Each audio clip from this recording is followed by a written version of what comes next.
তো হ্যালো বন্ধুরা, আমি আজকে কুলপি তৈরি করেছি। তো কুলপি খাচ্ছি। তো কেমন হয়েছে তোমরা দেখো, তোমরা বাড়িতে করে খাবে, খুব টেস্টি হয়েছে। তো ভাবলাম শেয়ার করি তোমাদেরকেও। তো তোমরা বাড়িতে করে খাবে, ভালোই লাগছে খেতে। তো এই যে বন্ধুরা, আমার কুলপি দেখো, এই যে, আর তোমাদের কেটেও দেখাচ্ছি আমি।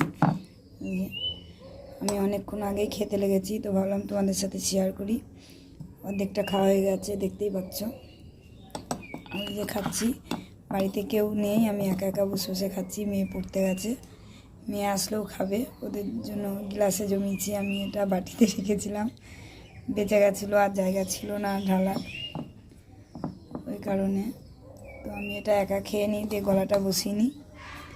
তো তোমরাও বাড়িতে করে খাবে, খুব টেস্টি হবে। দুধটা শুকিয়ে নিয়ে বাদাম দিয়ে করবে, এলাচ দেবে ওর মধ্যে।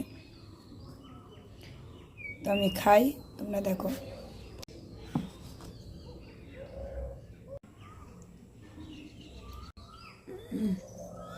দারুণ। তো বন্ধুরা, কালকে আমরা সব কুলপি খেয়েছি। কুলপি খেয়ে যে আমার মেয়ে ঠান্ডা লেগে গেছে, জ্বর এসছে। তো দেখো তোমরা, কালকে কুলপিটা খুব সুন্দর হয়েছিল। মেয়ে দুটো খেয়ে নিয়েছে, আমিও খেয়েছি অনেকটাই।